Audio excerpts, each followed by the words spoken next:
Are we on? Are we on? I I think think we so. are. Yeah. I just It found only a random hair. It kind of is like a mix between a pubic hair, but also a long hair. But it'll be a long damn. pubic hair. You're not sure which it is right now? I think it's just. I think it might be Molly's hair. But you ever find a random hair and you're like, "That's not my shit. That's not your shit." Yes. Do you that return food if you find a hair in it? that's a good question. So, okay, no, I don't, man. I don't. Like, okay, I think we talked about this once before. If there's one hair in my food, I'm just like I'll take it off, eat it, I'm good. Mm-hmm. If there's more than one, I sort of just lose my appetite and I'm like I'm not going to eat this. But I'm too polite to the point where I'm like I'm not I can't send it back. I don't have that thing cuz like I sort of feel bad for the waiter and feel bad for the chef cuz like they didn't do that shit on purpose, you know? In my life, I don't think I've ever sent back food ever. I don't think I've ever sent back either, too. But I was kind of. First off, your hair kind of looks like on point today. It looks like you kind of have like a little Hispanic like little vibe to you today. You look like you could stand up and like freak a salsa or some shit right now. You got like a good little like European like Hispanic little like if someone asked you like is your mom Hispanic or some shit, you could probably be like, yeah, she's from Portugal. Like look about you right now. Me and Crystal were eating one time outside in DC Mm-hmm. and somebody walked up to me and started speaking in Spanish. Seriously? And I was like, "What?" No, And he's like like, "Oh, usually you don't speak Spanish?" like I look mad white. Usually you look mad white, but like right now, I'm looking at you and you kind of look like if you threw on like one of those little fedora hats or some shit, you could 100% if you were walking in like Cuba or something like that, be like that guy fits here. Like he looks like a regular. Nah, I'll tell you the Rob on trick. whatever you're doing because you look like you're like going I, younger. I literally didn't do shit. I was in Oh, court today. I can tell you about that shit. I oh, was in what court. happened? I'll tell you about that shit in a minute. But if so your brother gives mad good haircuts. If he gives me like a fresh skin tight fade, Mhm. and if I go to the beach for a week and I throw on a gold ass chain, I'll look 100% Cuban. Everybody will come up to me and start Spanish. Well, You like know? your like mustache fits the part today too. Like your whole shit is like a vibe right now. That's funny. I literally I didn't do anything. Like I think this is my hair from yesterday. Like I did my hair the morning of yesterday, and then I slept, woke up, and so now I'll tell you I went to court. It's nothing. It's no crazy story or anything. But like, so I got a ticket, like a year and a half ago, in New York. Like I Mhm. get tickets all the time because I'm always driving to DC. But usually they're Maryland tickets or DC tickets. Mhm. This was a New York ticket that I got, and it was on some bullshit. I was like texting or talking on my phone or something, and I got pulled over, and dude gave me a ticket.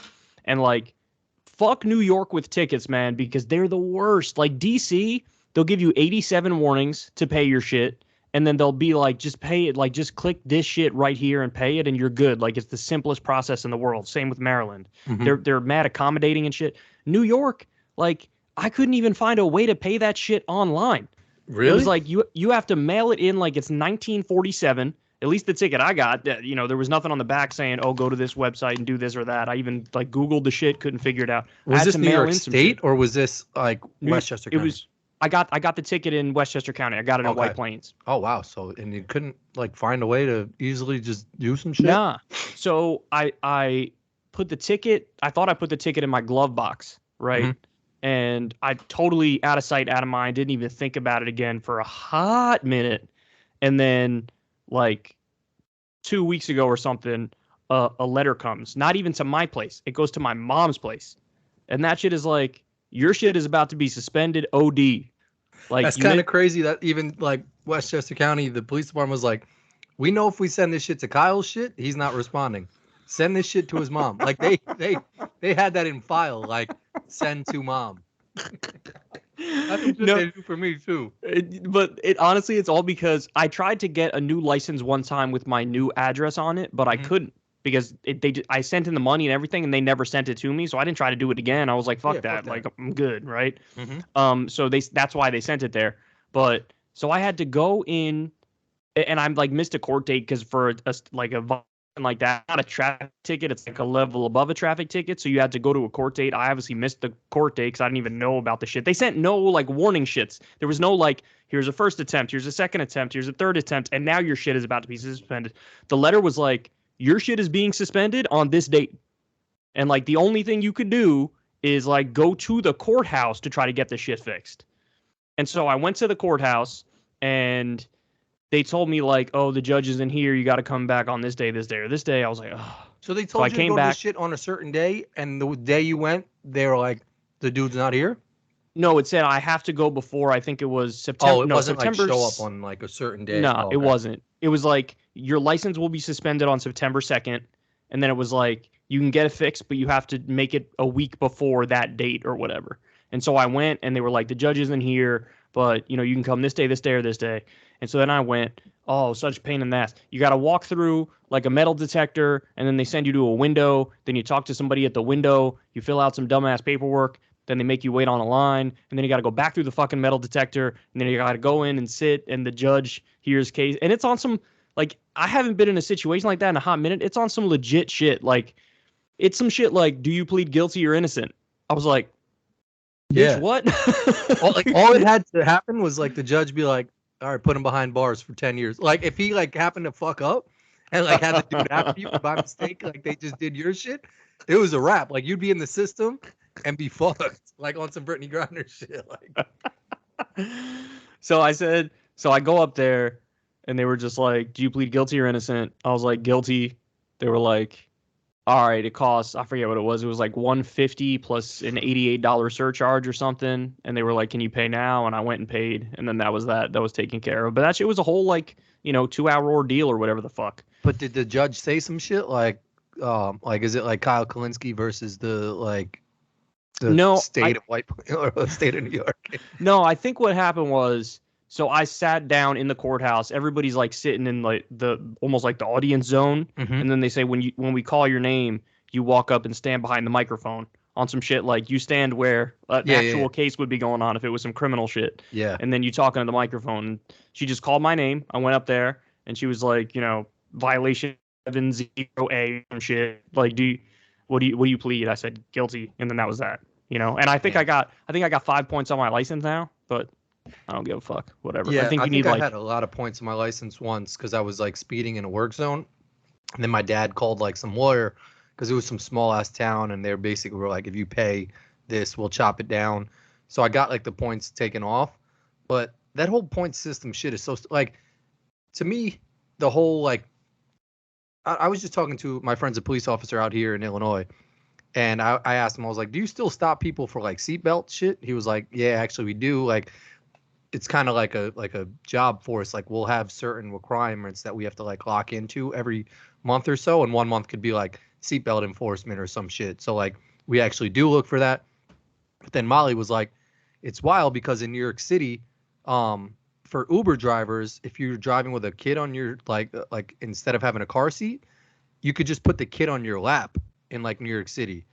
I swear. And he was like, yeah, New York City, like there's not enough police officers, so they probably don't enforce that shit because they're dealing with like drug busts and bigger shit than like little traffic tickets like that.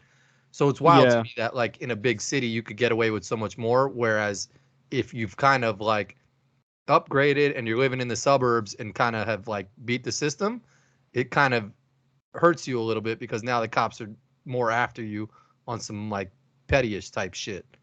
When I'm in Virginia, we don't even see any fucking cops. It's like they're just nowhere to be found. That's a lot of places. I was in Kansas City one time, like walking through the city and legit walking through streets. And I was like, I don't think police officers exist here. Like if like people could go around and straight rob everybody.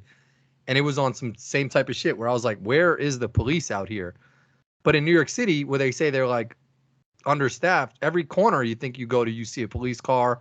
They're not doing shit, but you'll see a police officer. Yeah, I bet. I mean, the size of the New York City Police Department has to be fucking gargantuan. Yeah, they have to have so many people working at like it. One officer passes away and they like flood the streets. There's like one vivid image I have in my mind of like, I forgot when it was or what the event was, but a couple officers died and they like packed the streets, and that shit just looked like Like it was Yeah, insane. it's like an army. It's like a straight up army. Yeah. You know? Yeah, that shit is crazy. But So what's been going on, son? We haven't talked in a hot minute. Same shit, man. Just different day. I'm fucking got my You been girls traveling? crying to go to bed. Traveling. No, but we do like a basketball tournament at work, so that's been every Saturday. So there's been a couple basketball, like Bobby Portis from the Milwaukee Bucks came through. He was a Knick back in the day. Yeah. So that's been cool, but same shit, man. Still just fucking eating shit. I told you Dunkin' Donuts has their coffee from 2 to 6. Get that shit like every day. I try to drink black, but at Dunkin' Donuts I'll get the cream and sugar. And then instantaneously I'll run to the bathroom and just like shit out everything in my system. It's always been amazing. We'll be going to Chipotle, and every time we go, you're like, when I get the green shit, I can't stop shitting. Always. Then we go to Chipotle, and you're like, let me get the burrito with the green shit. I'm Yep. like, oh. I have a question for why'd you. you put yourself through it? Yeah. You know the game rocks, paper, scissors. Of course, yeah. How do you say that shit? Like if you were to challenge someone. Okay, so I say rock, paper, scissors, says shoot. Same. And that's that I say says also. Molly, yeah, I do too. She doesn't say says. And there's a lot of other people that don't say says. I know. I was playing it with one of the kids. Yeah. And they say rock, paper, scissors, shoot. Yeah. And I was my daughter did that. And I was like, where do you even learn to not say the says? What is this heresy? Why would you do that? You got to say the says. Like you have the says is like, let's get it. Like without says, it's like Simon. You can't just play Simon. There's Simon Says. You know? That kind of like just proves it right there. Yeah. You can't like Simon hand on your head. You need Simon Says. So rock, paper, scissors says. Like you need your what I'm about to do shit. Yeah, I know. I know. I wonder if that's like a regional thing too. I wonder if that's like, you know, it has to be regional, right? It has to be because I think people from Westchester, where we're from, say says. And maybe it's just on some like lower New York type shit where. There's so many things, man. We talk about this all the time. Like the fact that other places put mustard on their fucking McDonald's burger. Like the default shit everywhere except here is let me put mustard on the McDonald's burger. And I'm like, why would you do that? I don't understand that. Well, again, we say Mario. Everybody else in the fucking world says Mario. Yeah, but the fact that everybody knows that game means that we probably started it with says. We didn't start. I bet we didn't start that shit. There's no way. Rock, paper, scissors. Nah, maybe it didn't start in New York. That sounds like some like West Virginia type shit. Because like, what would you have to have been doing? Like, it had to have started with like, where like Eskimos or some shit. Not Eskimos. Who like miners or some shit. Like someone who had to be holding rocks in their hands, scissors in their hands, and paper in their hand. Because it probably started with actual shit in their hand.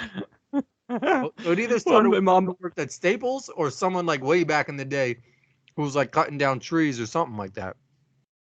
I'm about to look it up right now. I want to know where that comes from. There have been a first person to play rocks, paper, scissors. Rocks. There has to, of course, yeah. Scissors. Why would you rock, have all paper, those scissors? Wiki. Yeah, I mean, I don't get it. All right, let's see. So I got the Wikipedia page up. Rock, paper, scissors, also known by the orderings of the three items, with rock sometimes being called stone. What? Some people say stone, paper, scissors? Oh, hell no. You got to behead those motherfuckers. Well, that goes to the point that it might have started in back in the day when you were like using stones. Wait. So they also say another name for it is Rochambeau. I think I've heard that, but I think Rochambeau is its own game.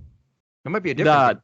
The only time I've ever said Rochambeau is when I'm fucking around and talking about the professional golfer Bryson DeChambeau. Oh. Like sometimes I'm talking to Brian and I call him Rochambeau just to fuck around. Yo, like I've never they're coming heard out with shit. a 2K22 golf game. I saw that. The trailer looks insane. And usually the trailers look good because like it's video, so it like just looks a lot better graphically. I couldn't tell the difference between the real Tiger Woods and the fake Tiger Woods. Wow, that's crazy. That's how good the graphics were. What's it coming out on? Is it like PlayStation and is it like that shit or is it going to be like a PC game? No, or is it like all of them? I think it'll be for like a console. PS5, I think, is the newest one for PlayStation. Okay. And then Xbox, I still don't understand this. I'm not in the gaming world, but I think there's like Xbox S. There's like 3 different types of Xbox now or some shit. Because I mentioned this in the past. You can get an Xbox game now and just get a code to plug in. Mm-hmm. But there's like Xbox S, and the code might not work for like that one. But there's 2 other types of Xbox or some shit. I don't know gaming too much now, but it's on like a console. But it looks ridiculous. Yeah, that I own like 7 or 8 of the Tiger Woods video games. Yeah, you used to have all the shits. And I played the shit out of all of them. Yeah. They must I'm a have big paid sucker. Tiger a dickload for that, because like he hasn't. Yeah. He was with EA, because it was EA, I think, the Mhm. one that you have, and 2K is a whole The other different shit. like It's the other family shit. of shit. Yeah. They tried to put Rory McIlroy on the cover one year, and that shit flopped. Yeah, no. And so they bring back Tiger, even though Tiger's like older now and got 1,000 injuries and like rarely ever plays. They're like, you're still the one. Well, it's like John Madden. I mean, that motherfucker was fat and like ugly as shit, and he was on every single That's a Madden great cover. point. That's a great Just point. I because of, never like, his thought name. about that. Yeah, that's true. It's more just, it's totally about the branding thing. It's like what Tiger Woods represents. Even when he's like 87, it's going to be that's Tiger Woods, you know? Yeah. I mean, there's tons of people like that are just like that staple. They that transcend. Yeah. Exactly. Yeah. So I'm going to give you 3 more guesses where rock, paper, scissors comes from. And I'm about to give you a big hint. This isn't that big of a hint, but it helps a lot. It's not from the United States. That's just from London. Nah. I'll give you 2 more guesses. That shit is from Australia. No, but I'll give you 1 more guess and I'll give you another hint. Big ass country. You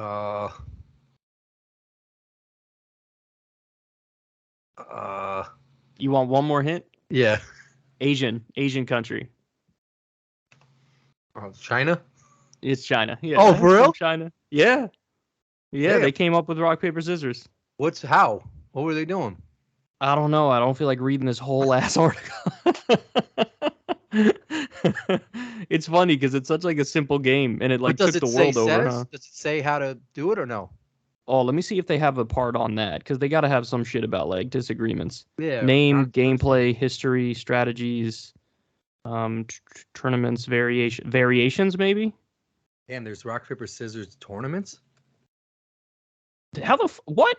Imagine being like a professional rock, paper, scissors player. Well, I feel like you could kind of like cheat, because I mean, there's always ways of like doing it, releasing your hand a little bit later than the other person, and just like seeing how they do it. That's a good point. But you got to perceive it in like a millisecond, or it's obvious that you're cheating, you know? Yeah, but I mean, there's probably people that are sly with that shit. I was trying to think through other like games, because I'm always trying to think of like car games now. Did you ever play I'm going to the grocery store when you would drive somewhere? No, how does that work? So the concept is like you're in the car, you say I'm going to the grocery store and I'm going to buy corn.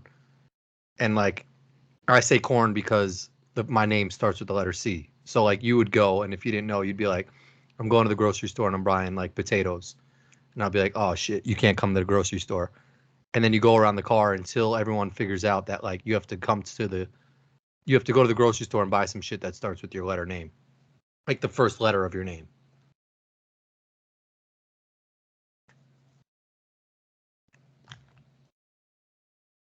And maybe my shit just froze. Explaining it.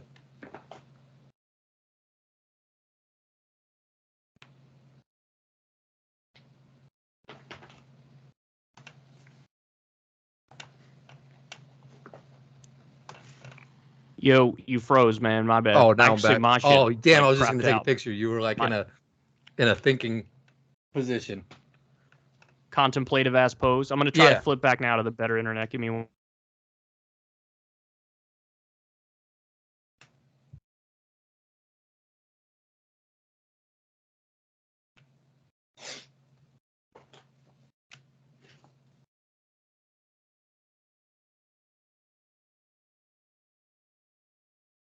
You back? Damn. Yeah, but my good internet's not working, so if I'm a little choppy, my bad. Okay. Did you hear any of my game? I heard the beginning where you said, "I'm going to get Corin because your name is Corin," and then I didn't hear you. So the thing, so you're in the car and you're trying to kill time. You're going to the grocery store and you have to say the first letter of your name. And you would say like, I'm Kyle, or not Kyle. I'm going to the grocery store and buy potatoes. And I'll be like, no, you can't go to the grocery store.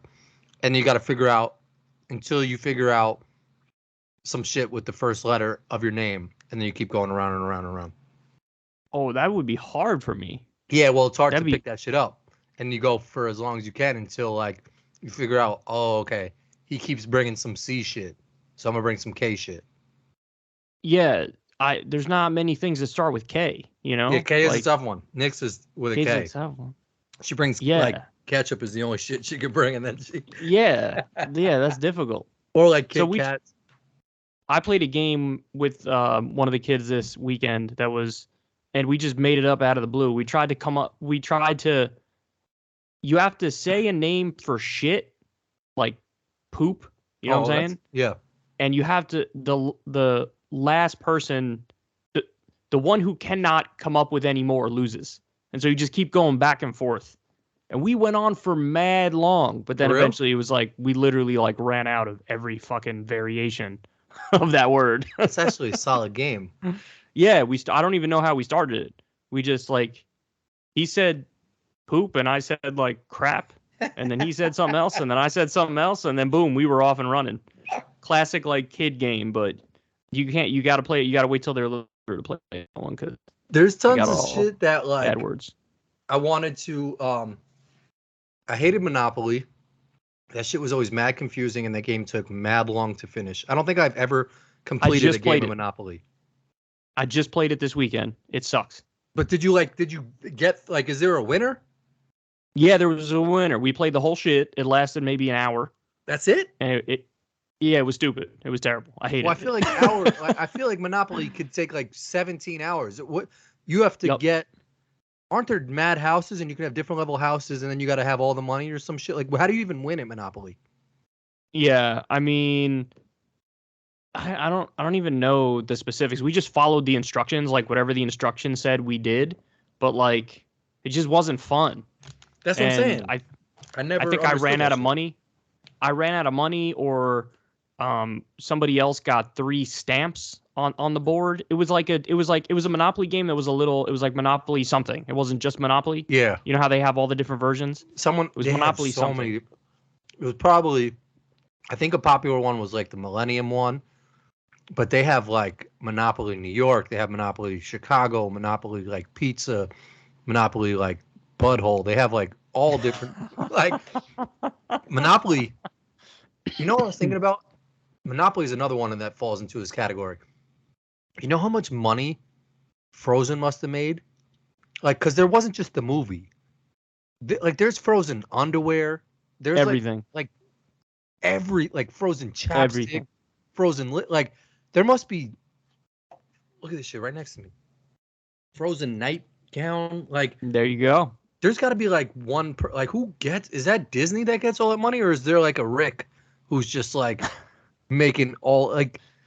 Well, anything you could think of, like night lights, like keychains, like yeah.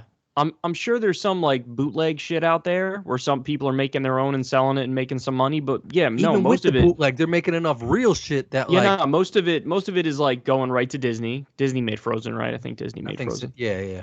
And it's super lucrative to come up with some shit that is geared towards like kids and becomes like a cultural phenomenon, you know? It's insane. I mean, like, when they're making that movie, I would love to know, like, how much money, because it's endless. Like, kids are still watching Frozen. That shit came out mad long ago. Or even, like, The Lion King and all the shit that they make off the, like. And you don't know initially. You when you're making a movie, you're guessing, like, fuck, I hope this one slaps. Because some shit, like, remember when Disney did, like, Mulan? Yeah. Like, that shit didn't take off. No, I think Mulan was a banger. Was it a banger? Did it take off on some real shit? Name a Disney movie that flopped or that didn't do as well as the other ones. We could actually look this shit up. I think they just came out with, they were snapping on it. Buzz Lightyear tried to come out with his own shit. And I think they were kind of saying that it flopped a little bit because, like, I don't know what they were saying. They were trying to say, was it Ben Shapiro or something was trying to say something about Buzz Lightyear that maybe, like, they were implying he was gay or something like that. Oh God, they're so obsessed with like anything that deviates from the norm. Yeah. They're like they flip out over. If you introduce like a black character into a new Star Wars film or some shit or whatever, they're like, this is fucking crazy. Yeah. Meanwhile, remember when they were talking about the new James Bond might be that guy Idris Elba, however you say his name, yeah. And there were some people who were like, oh, that's fucking crazy. You know, why would you do that? James Bond is white. And it's like, that motherfucker is smooth as fuck. I could easily see him playing James Bond. 1000%. Like he has the persona, he has the aura about him that you need. Now, if you pick some Urkel-ass looking motherfucker, then I'll be like, nah, like you have to get a smooth ass black dude to play that role. It's a smooth ass character. Yep. But to nitpick over his skin color and just because he's British, so that's why he's got to be white. Motherfucker, they're black British people. There are plenty of black people that have a thick ass British ass accent too. He'd be the smoothest James Bond. Did that not go through? Because I thought like it was going to happen that he was going to be James Bond. Didn't go through. I think they dumped him and now they're looking for somebody to replace him. You know, I don't know. I saw some shit on that the other day. I think, but I could be wrong. I never follow this stuff closely. Because I don't think there's any black people in Frozen, and there's like I think there's one black Disney princess, Tiana might be her name or some shit, but that shit definitely doesn't pop as much as like they don't put all the money that they put behind Cinderella behind Tiana. Like Tiana, like they'll occasionally throw her on some shit that Nick buys, but I'll go out of my way to try and be like, why don't you buy the shit with Tiana on it? But then there'll be like 5 other like just blonde or like redheaded Cinderella shits, and Tiana's just on the shit. I'm like, damn, Disney definitely just was like, we got to make a black princess for this shit. I literally never even knew that there was a Tiana Disney movie I'm like, or character. yeah, I'm like 97% sure it's Tiana, but none of these movies have like black people like anywhere close to these characters. Yeah, I mean, they're trying like. I do feel like Hollywood is, you know, they've made an effort to like sort of diversify it a little bit, but the difficulty is you got to try to make it seem like it's not inauthentic. You know what I'm saying? Like, like the Idris Elba thing's a good example of like that would be authentic as fuck because he fits the role. Like he's just cast well. You know what I'm saying? So like it's good to diversify. You just have to do it while also maintaining the artistic integrity of whatever the fuck you're trying to do. And look, the fact of the matter is, I think what are the stats in the U.S.? I think it's like a 70% white country. Is that right? I gotta look this shit up. So in other words, the point I was going to make is until those demographics shift and white people become a minority, you're probably still going to see most of the main characters be white. You know, but it's definitely better than it used to be when there were literally like it was just Sidney Poitier as the only like black actor. You know well, now it's like 70% white and 30% just like Tyler Perry movies, and it's like, dude, some of the old school classic black movies I love, bro. What? I saw Tyler Perry's like house one time on some shit. I don't know what it was. I think I was like flying on a plane and they had like a Tyler Perry feature. I think he might have bought Evander Holyfield's like old house or built like some shit next to it. But that motherfucker had like his home like country. It was crazy. It was like somewhere in Atlanta and they showed like an aerial view of his house. And I was just like, it takes him 20 minutes to get from like his gate to his door. I was like, who needs like even if you live with your whole like extended family, you don't need that much fucking like house. I didn't know he was rich like that. I mean, I knew he was wealthy. I didn't know he was like he's definitely got his face on money. That dude is balling.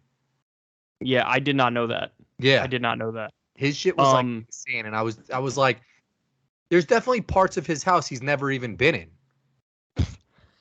You know, I'll never understand getting like, okay, what's the maximum size house I could ever see buying personally? And honestly, I would never do it because it's just too expensive. But biggest house that I'd be like kind of comfortable in, I want to say like 4,000 square feet. I don't even know when people say like square feet type shit. I had never even like. I can't even like. So I don't even know what. here, I'll put it in perspective for Is you. that to like a 40-yard line on a football field? Nah. So here, so you've been to my place, of course. Yeah. My shit is like 1,800 square feet. Okay. Oh, so And 4,000. Yeah, that's like so substantial. so the house that you like, your house that you grew up in, Yeah. in New Rochelle, I would say that shit is like 2,000 to 2,200 square feet. So okay, so like double that. So Is like like a double house. that would be the biggest that I would feel comfortable in. Because at some point, I feel like shit doesn't feel homey anymore. You know what I'm saying? Like when it gets too big, it's like this just doesn't feel comfortable. It doesn't feel relaxing. It doesn't feel homey. It feels like distant and like sanitized. You know what I'm saying? Dude, I don't know what my square footage house is now, but so lately I've been having like I'll put like water next to my like this shit is genius. But people probably like, yeah, I've always had a glass of water next to my bed or some shit. But I have like this mug and I'll fill that shit up with like ice and just have some ice cold ass water just next to my bed on like the bedstand. And like before I'll go to bed or even in the middle of the night, I'll just wake up and just take like a big ass sip of that and it's just ice cold. That like I think that's kind of what counteracts because Molly likes the house a little warmer, so sometimes it's a little hot. Oh, that's crucial. But like Crystal and I have this. No, go ahead. Go ahead. My bad. But like the ice cube water shit is Mhm. kind of like you're not like defeating anything. You already brush your teeth. It doesn't even matter if you're pre or post brushing. Like you could be sitting there watching some TV. You just have this big ass jug of ice water, and it's just like the shit is kind of like just like a low key cheat code. So like just like saving you if you're in a house where your significant other likes a little warmer, or you just want to wake up and like your mouth is like if you get that and you just take a big ass cold ass sip. It's the best. Like if you don't have ice cold ass water next to your bed, do that shit and tweet me a photo and I'll like that shit because it's just you're gonna wake up the next morning and be like, God damn, that's genius. And it's just some shit that like you never like put it next to your alarm clock. Occasionally, sometimes if you sleep close to the edge, you might knock that shit over and maybe you'll spill it one time and kind of get it on your phone and shit. But it's worth it because that shit is a game changer. Okay, so I'm about to blow your mind right now. Mm-hmm. There are some people who do not like ice in their water. Oh, no, I bug him. Crystal and I have this debate all the time. Because she literally likes, like, with dinner, she'll have some room temperature ass water. She'll be like, I'm that's just having a glass of water. Creeper shit. I know. I know. I know. And then they sort of make fun of me. So Crystal and one of the kids, the oldest, they sort of make fun of me because I fill my shit with ice to the tippity top. Yep. And they look at me like I'm crazy. And I'm like, yo, you don't even get like that refreshing ass feeling. You don't get that with room temperature. When I drink, okay, I'm going to say something controversial now. When I drink room temperature water, it doesn't even quench my thirst. I know. Like, I could drink it and I'll be like, I haven't even drank anything, you know? There's a reason why the like room temperature ass water shit in Walmart is like 99 cents. But if you go to like the refrigerated aisle and the cold water is in there, that shit will be like $3.49 because they know they're like, we did the extra step and got this shit nice and buttery and cold for you. So we got to charge you a little bit more. And I'll be like, oh, that's fine. That's fair. And Crystal tried to make some counter argument too that like, what did she say? That it's not as good for you to drink ice water because like before your body absorbs it, it has to become the temperature of the rest of your body first or some shit. And I was like, that shit sounds valid as fuck, but also no, it doesn't. Like, it doesn't even sound valid. It kind of does because it's like you kind of have to meet your mouth where it is. So maybe she's like, nah, putting the water back in her system that is the same temperature as her body. She's mad smart. There might be some smart shit behind it. But then here's my counter argument to that shit. people take vacations to like Antarctica and all these glaciary places because they go there and it's just like your body feels fresh and it's just like the cold that rejuvenates you and shit. That's the same shit with ice cold water going in your throat. Pause. Because it's like you drink that shit and it's like a glacier just going down your throat. Like it just feels like it's just so smooth. Now I'm gonna flip on you though, because I agree with you about the water part 100%. Like totally the same page with that. But the like taking trips to Antarctica shit because people feel refreshed in the cold. Fuck no, I hate no, but the nobody's cold taking so a vacation much, to some shit that's just 60 degrees. People are taking vacations to beaches all the time where it's 80 degrees. Yeah, no, but that's hot. So some people like hot and some people like cold, but no one's like, I'm just gonna go to. People like mild. That's San Francisco, dog. You go to San Francisco, it's like always 65 degrees. People no, but go at there nighttime, all the time. that shit is ice cube water. Like, there's nowhere that's just regular water. Like, I'm trying to think of somewhere. Dog, people love the fall, and in the fall, it's like depending on what time of the fall it is, it's like 60 degrees. I'm trying to think of a state that like. All I'm saying is temperature, water. like temperature in the real world versus temperature in what you're trying to drink.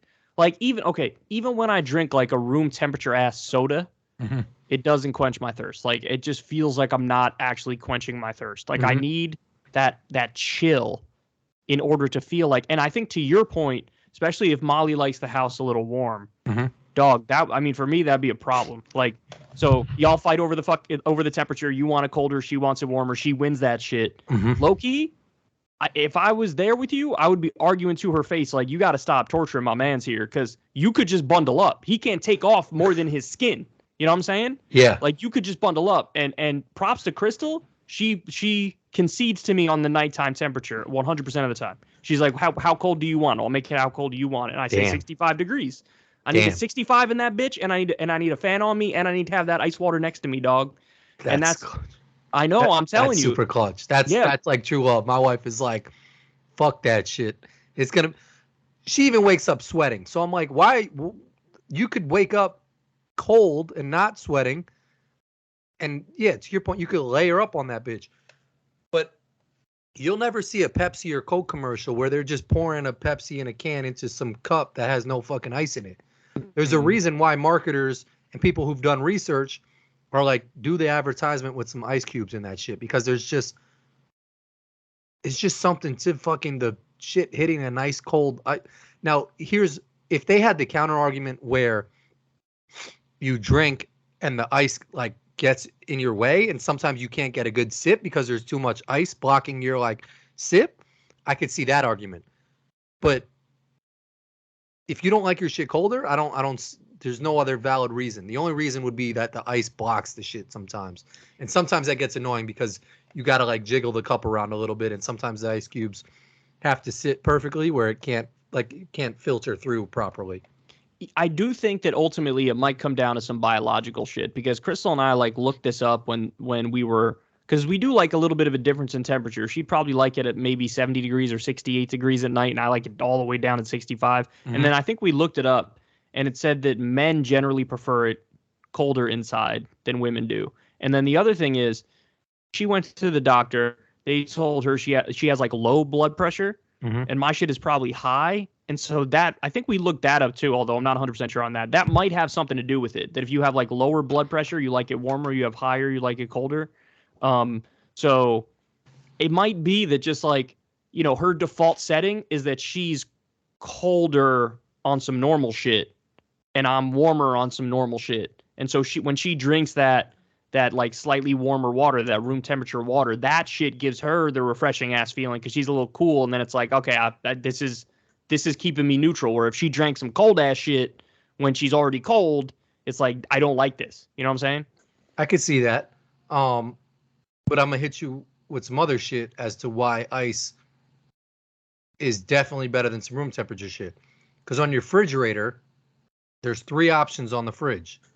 There's water, there's cubed, and there's crushed ice. They give you 2 options for ice. That right there is in a category of its own. It's like not even just one option for ice. There's 2 fucking options that they're like, you need ice in your shit.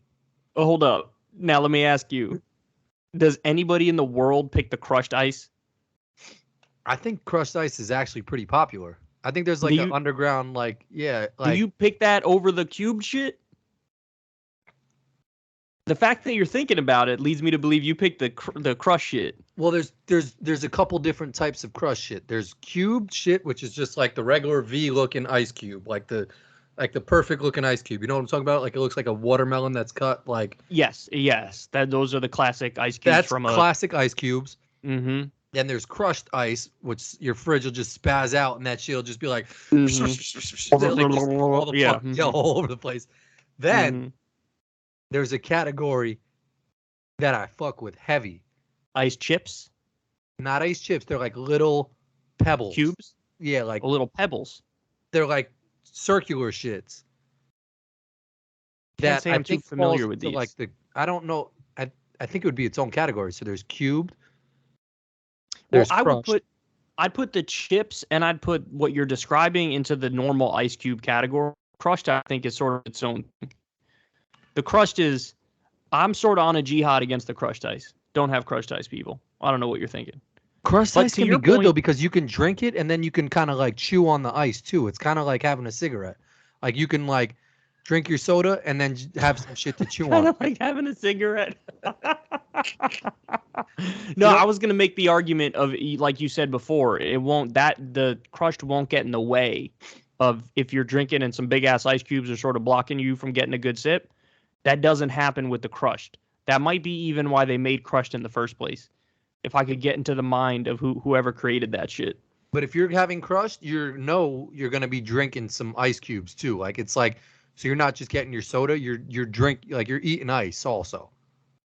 Yeah, I'm not a big ice eater though. I've never been big on them. My dad used to do that. Like he would drink something and then you'd hear him like chewing on the ice. Because when you chew ice, it makes a very distinct, loud crunch noise, you know? Yep. He used to do that. I've never been big on that. Like every now and then it might happen by accident. I'll get ice cube in my mouth and I'm like, fuck it, and I'll just chew it. Yeah. But I never been big on that. Are you big on that or no? I'm not, but I think I still would skew more on the crushed ice just because. So is that what you get when you get your nightly water? You get the crushed? Well, it depends. My fucking fridge is fucked up, so it doesn't do cubed. It only does crushed. Oh. But I think I do crushed because subconsciously I think that shit spreads throughout my water more. I'm like, this shit is going to be colder because there's pieces of ice everywhere. Huh. You know what I'm saying? It's almost that is an interesting point. I could kind of see what you're talking about. It's like a glacier. Fill up more of a space right in that area. But if that glacier breaks, then all the water around it is going to be even colder, right? Does that kind of make sense? No, that doesn't make sense. But the other part made sense. You could fill up more volume with ice because the cubes are shaped weird. So you can only get so many in there and they're all in weird positions and shit. But if you put the crushed in, you could fill the whole fucking cup with crushed ice and have the whole ice. The whole cup is just ice. You know what I'm saying? Yeah. Whereas with the cubes, there's going to be a lot of sort of air in between because it lands funny and sits funny. But how does that not make sense with the glacier? If you have a glacier in one area of the water, right? A big ass fucking glacier of whatever the fuck a glacier is, ice. That area is going to be cold as shit, just that area. If that shit breaks, everywhere around it where it breaks is going to be colder. I mean, yeah, I guess you have an argument because like I said, if you can get more ice in the glass when it's crushed, then it stands to reason that water will be colder. Yeah. You know? Yeah. So I think I fuck with crushed. I think I do crushed. Wow. You just moved me a little bit on crushed, man. I was very anti-crushed ice. You know what I'm also still kind of confused about? What? How the fuck did the Titanic crash into a fucking, like, glacier shit like that? It was nighttime and they didn't really see it and they got too close to it and then boom, they whapped that shit. But before we get off the drink conversation, because I gotta push you on some shit right now though, because you're in my wheelhouse, dog. I'm gonna move you on Seltzer, dog. And I'm not talking about some weird ass like mango lime ass shit. I'm not talking about these funky ass flavors that, you know, some people in an office building made up that nobody ever wanted to mix. This is the shit right now. But so think about it. What if I told you you could have that amazing sensation that you had with ice water every night now? You wake up, little parched, chug that shit, feel good, cools yourself off, go right back to sleep. I'm already like a baby. Just I know what you're about to say, and I'm gonna shoot you down. Dog. What if I told you you could add some amazing little carbon bubbles in that bitch So when you sip, you also get the good parts of the soda. It's just like a dash of soda without the flavor. Cause you don't want that flavor at night when you're sleeping and shit. You just want some pure shit. It's as pure as it could be. Just give you a little bit of goodness of the bubbly bubbles in the back of your throat. Pause. Where you're like, yo, why? Why don't you want that? Anybody should want that. Everybody should want that. That shit is turning on the bathroom light when you go to the bathroom in the middle of the night. And we spoke about the little light in the toilet and all this shit. The carbonation, one, it's going to lose its carbon like throughout the night. So it's not going to be as like. So then you should like that shit because you want the water, right? Yeah, but that's why water is just like, it doesn't throw off any of your sleep cycle. If you have the seltzer, it's going to spike. It's going to be some bubbles. You're telling me it's waking you up. You're telling me some bubbles are going to wake you the fuck up. 100%. Nah, man. It just gives you a little taste of heaven right before you go to sleep, dog. It's the perfect little like, like that's all it is. When you drink ice cold seltzer at night, when you wake up at 3 a.m., it's just that's all it is. Just blesses you. I've even tried to do seltzer with ice cubes, and you're not going to like me, but I think just regular water is better than that shit. Like I almost would prefer seltzer without the ice. ODing. Look, see now I'm gonna put aside this conversation, and now I'm just talking directly to the audience right now. Listen, I will change your life. I'm going to change your life, guys. For everybody, don't do seltzer by your bed at night. Just do water with the ice cubes in that shit. Listen. Everybody says this shit, and they kind of like everybody knows this deep down, and people say it, but it doesn't really land with everybody. People forget this shit. Everybody makes the point, yo, if you just cut out drinking soda, you're going to lose weight, your acne's going to go away, you're going to feel fresher, you're not going to get those OD sugary boosts and then crashes. You got to cut out the soda. You got to cut out the soda. And when I heard that, I was like, yeah, that's true, but I'm not gonna fucking drink water all day. Fuck that. That's like I love ice water. I love me some good ice water, but I like it in the context you just described, dog. I like that shit at night. That's when I like a nice cold glass of ice water, right?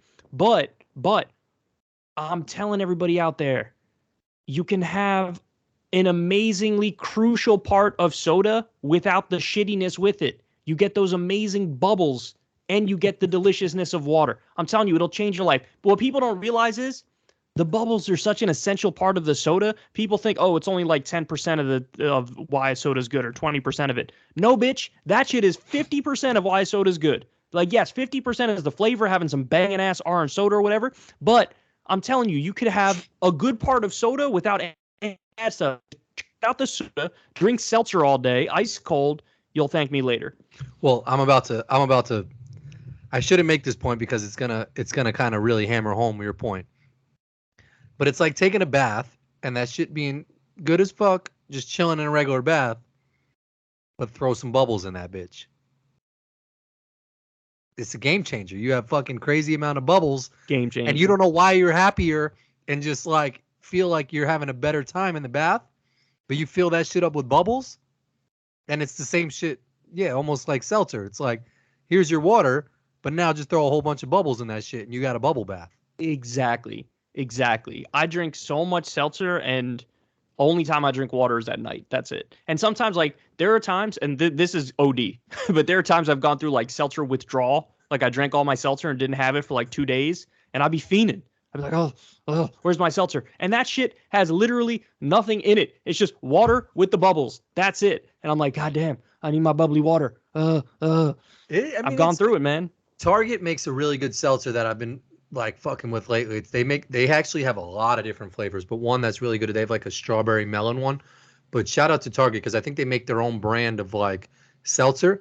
But the one that I don't fuck with for whatever reason, and I just never liked it because I think they're trying too hard with their seltzer, is like bubbly.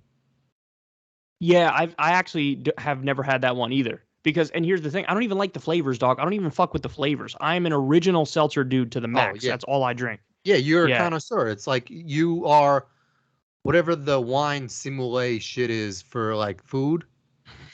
You know, there's like that wine person who's like a wine connoisseur. No, but it's called like a wine connoisseur. That's no, what it but is. There's also some shit like a there's something with an S. There's some shit. Like, I don't know what that word is, but I'll take your word for it. No, there's like It's like a sommelier or some shit. It's like It's connoisseur, bro. It's a wine connoisseur. I'm That's the expert. 1,100,000,000,000% sure there's some shit for a wine person who's like a top tier wine person. Like you have to. I'm telling you, dog. All right, whatever. You can make the point. But there's the shit for wine where like you have to go to school and like get some like crazy driver's license shit just to be this type of person where you can like pair wines with steaks. And I'm that with Seltzer. Yes. You're that guy with Seltzer. That's exactly right. Yeah. But damn, what is that shit? It's something with an S. It's like I have it in my head, but I keep saying that shit wrong. This shit is like a sumua or something. I'll take your word for it. I know the word connoisseur, wine connoisseur, but that might be something else, a lower level of what you're talking about. Definitely like a wine like person expert who knows type your shit. Yeah. Right. Yeah. But the shit I'm talking about is like someone who goes to fucking school and like has to get a degree in like wine pairing for like steaks and shit, which I never understood. I've never been a wine. Do you drink wine?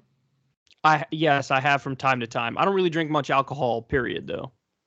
Oh, I mean, like, but like you'll have like a Corona or some shit. Yeah, every now and then, but really, like, I'm at the point where I drink like once every 2 months or some shit. I never really drink. Yeah. But whenever I go to the doctor, I'll like randomly have like a beer at like a work thing or something like that.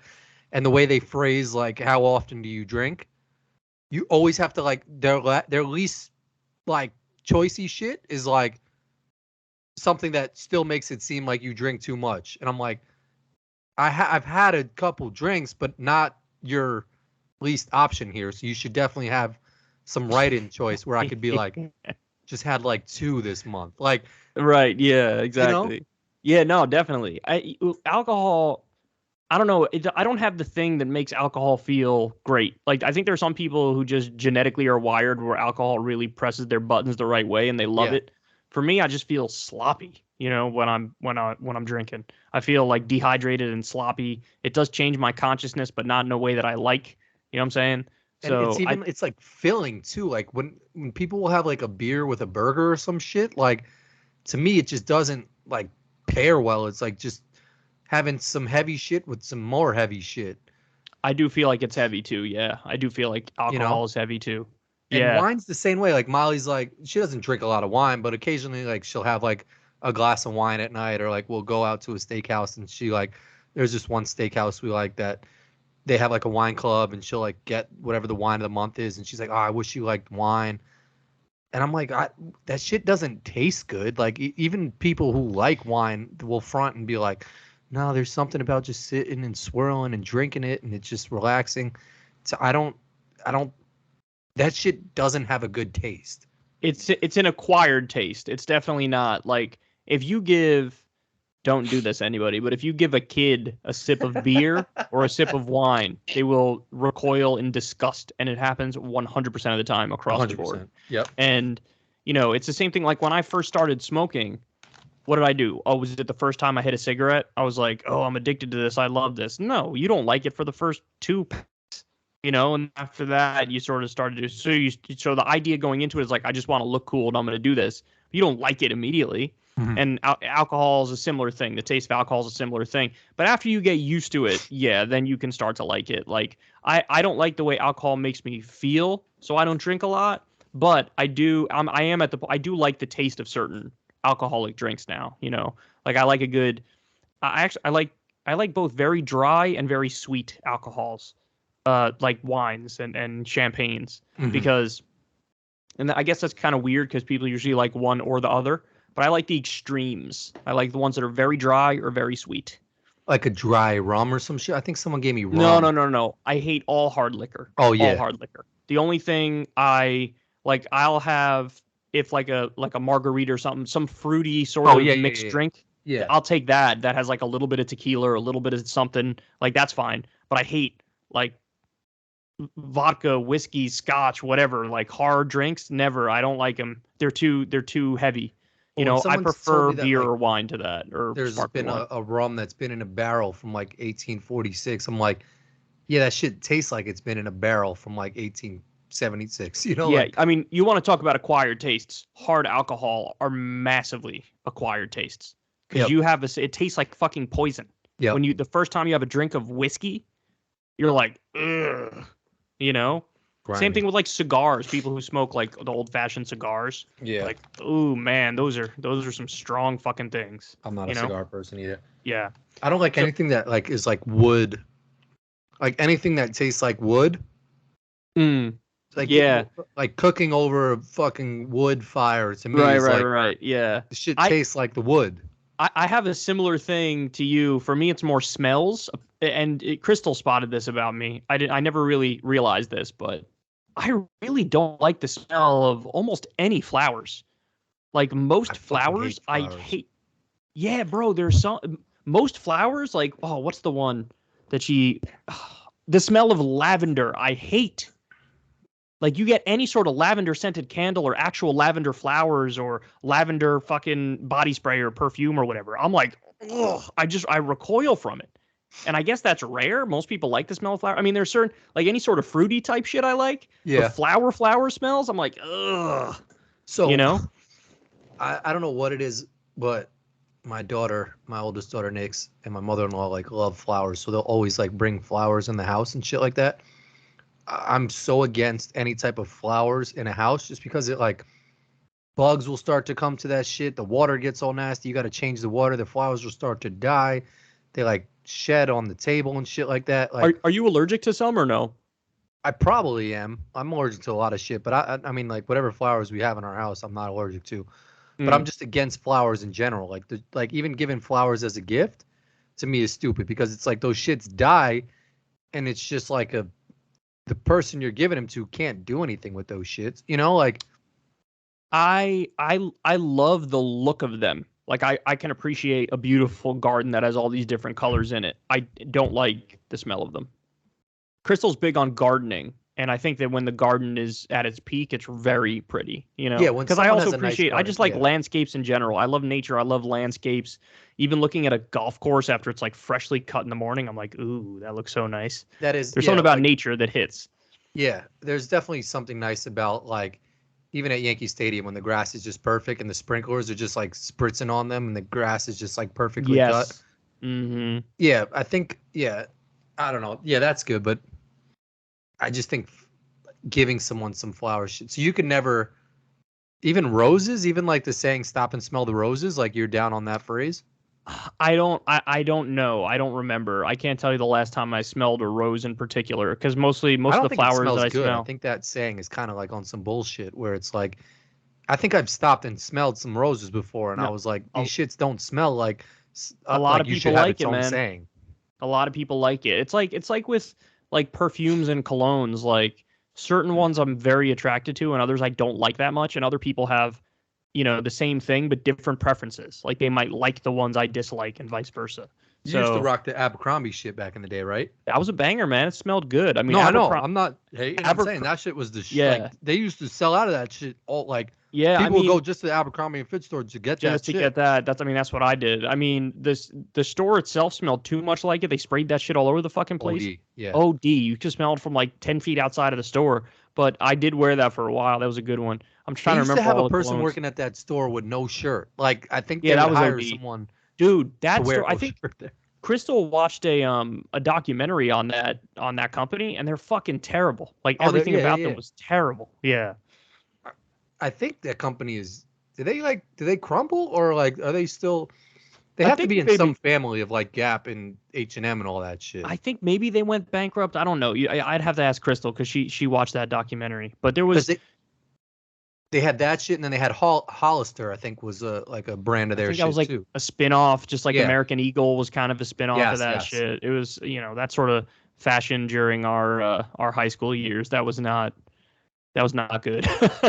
No, but like Abercrombie was like at one point that shit was like Yeah, it that was was super the shit. popular. Of course. Yeah, it was super popular. The fact that it Yeah. fell off a cliff so hard.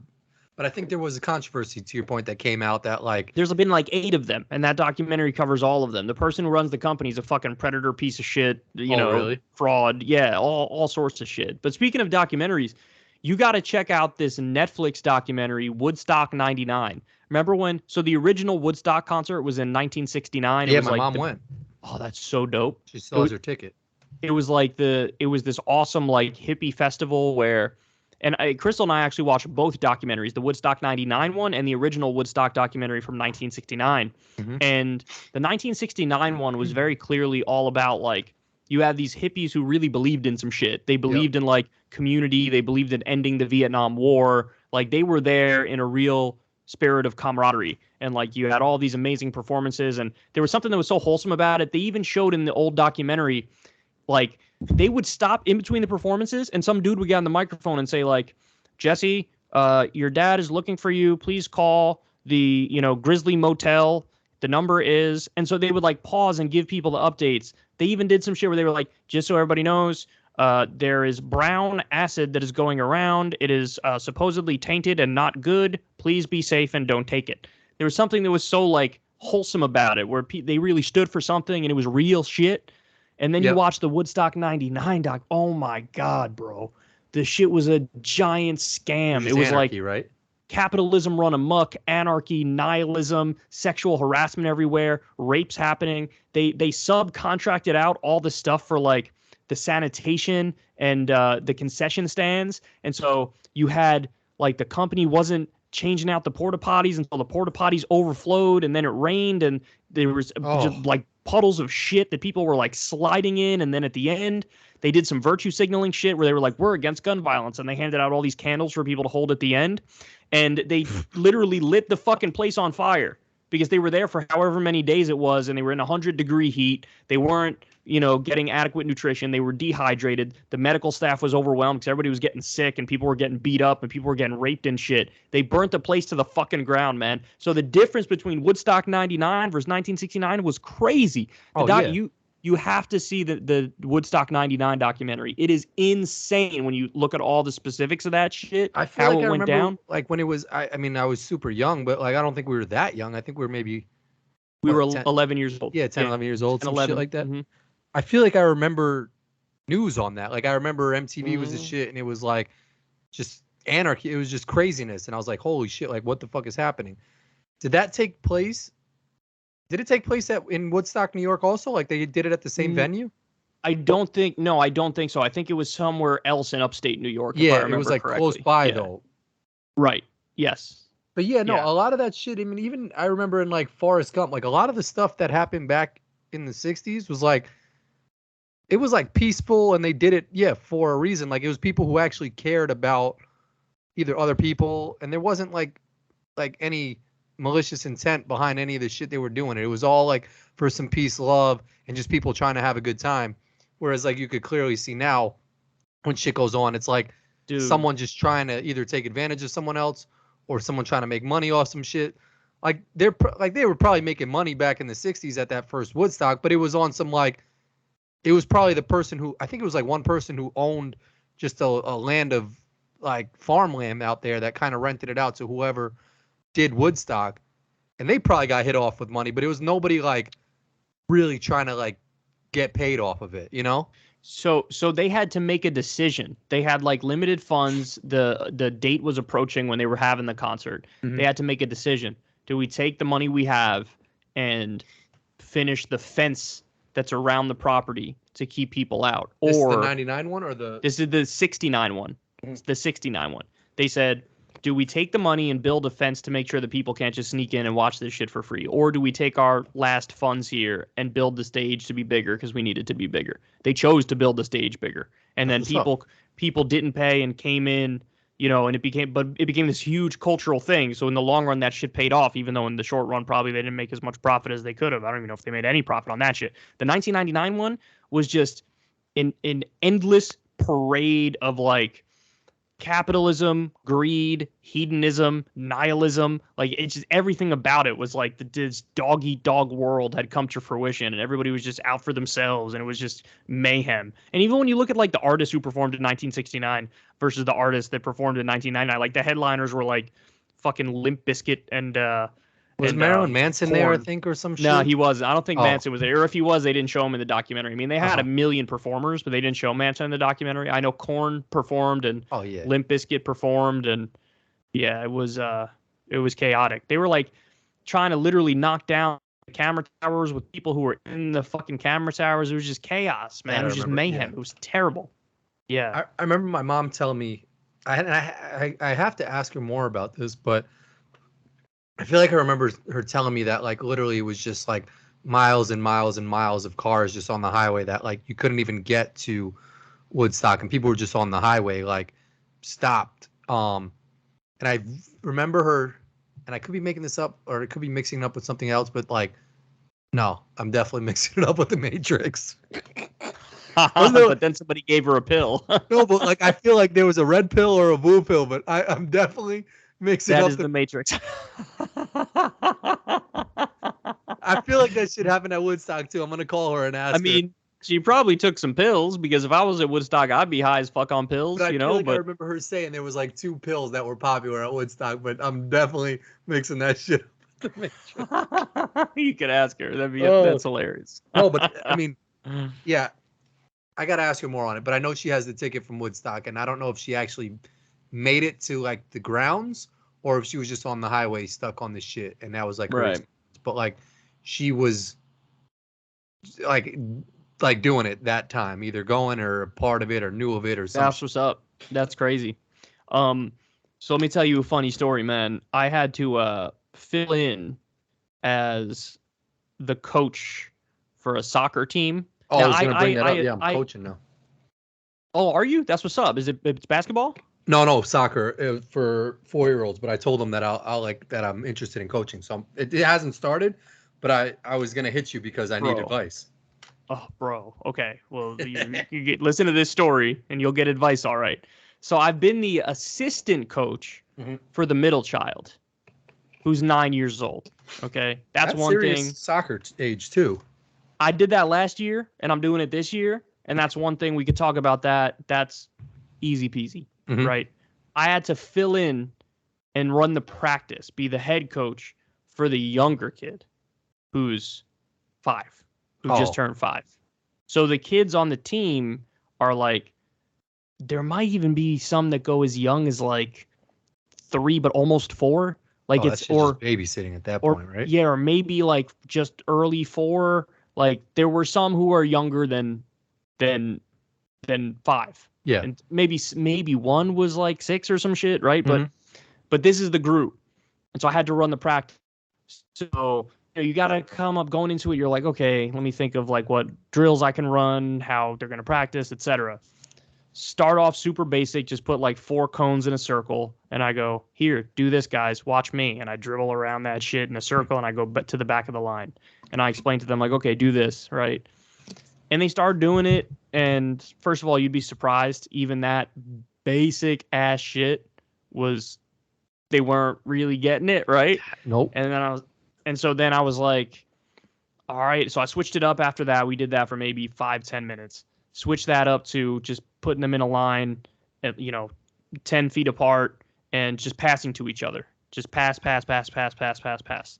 Did that shit for maybe 10 minutes, right? And even that, again, was difficult. Like, there was only one pair of kids that was doing it well. That was like, they're listening and it's looking good. The rest of them, chaos, right?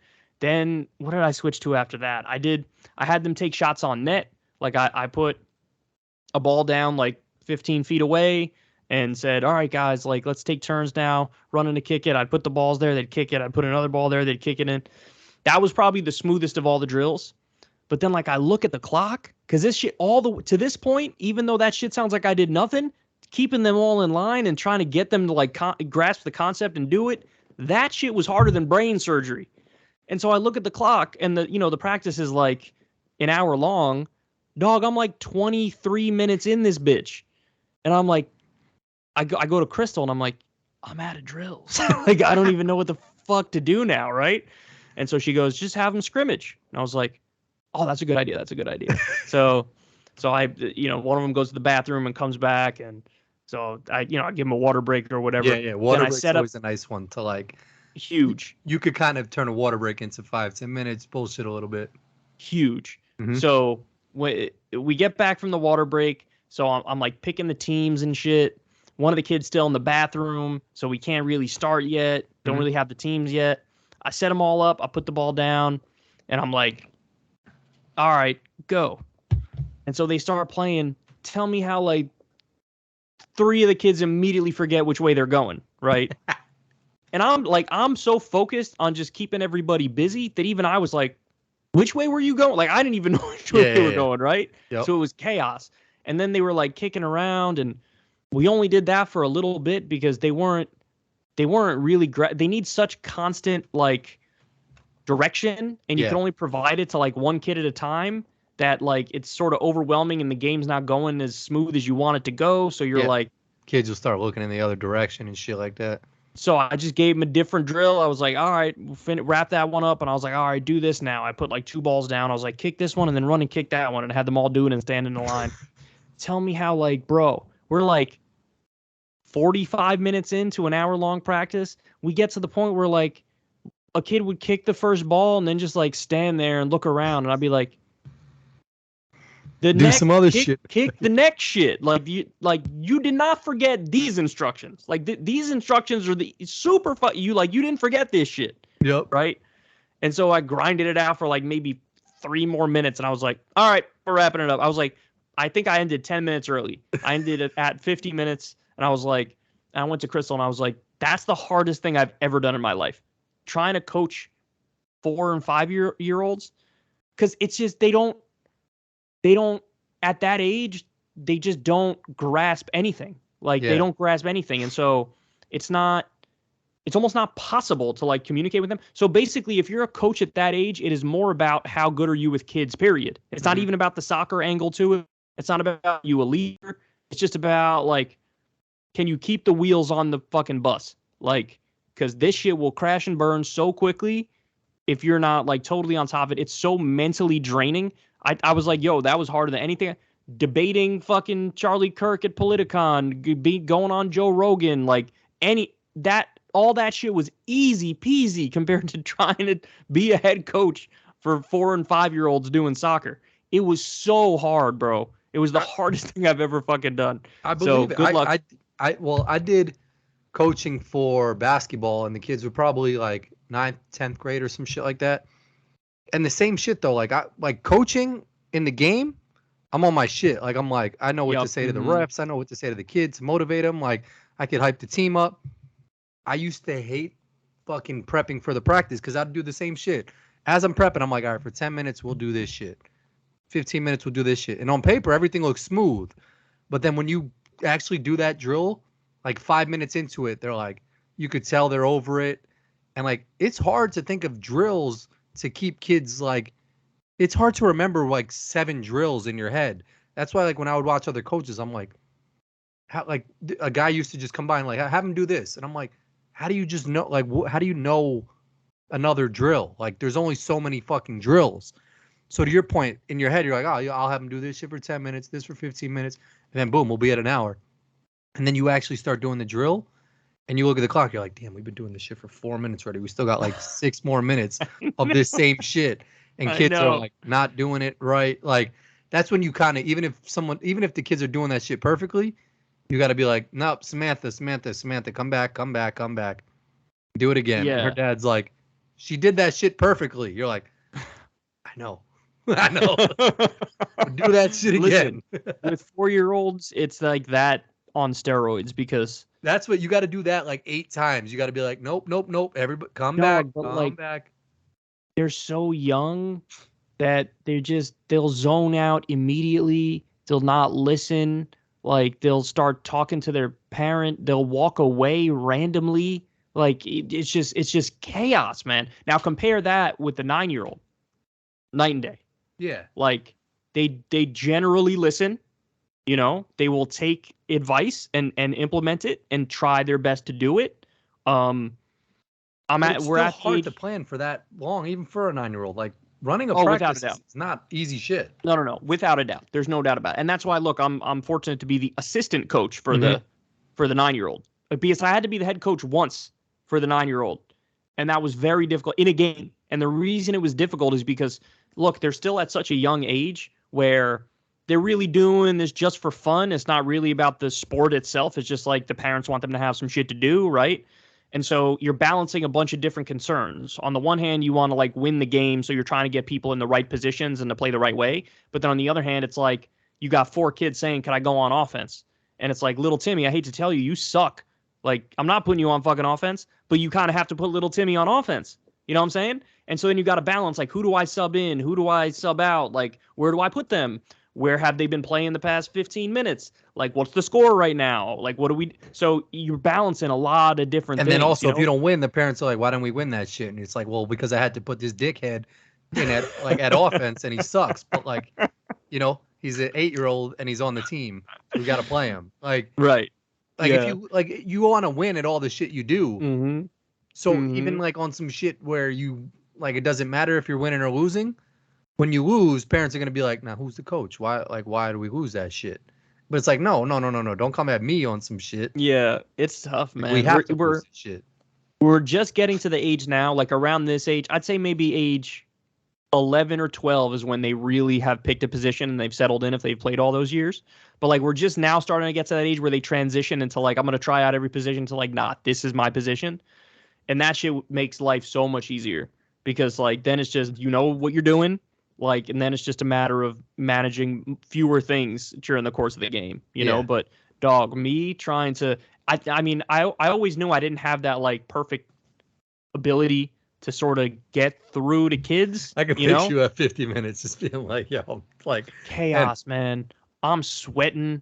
I'm trying to, and the thing is like, you're also balancing this thing of like, I got to be a leader, but I also can't be too hard on them. They're little kids, like, so you have to be like compassionate and kind and empathetic and sympathetic while also being a leader and an authority figure where they look at you and like they want to listen to you. Like you have to make them want to listen to you. Yep. And that's a skill. That's not like, certain people coming in talking a certain way, they could just tune out even quicker or they don't like it. You know what I'm saying? Like you're balancing all these different things. It's a very, very difficult thing to do, man. So your season, you're going to have banging ass stories for us on the Kyle and Corin podcast because you're going to be like, let me tell you what happened. And then this kid shit their pants on the field. Did you ever see Will Ferrell kicking and screaming? I did. Yeah, I did. I did see that banger, movie. and I got to rewatch it because like he is a soccer coach for Psycho. Like, he's psycho, but like he brings it all together like at the end. But like that's the type of coach that I like. I'm gonna try. Like I'm gonna have fun with it. But the lady on the phone was like, "You want to coach?" I was like, "Yeah, fuck yeah, I want to coach." Like she kind of was like taken aback that somebody was like wanting to do that shit.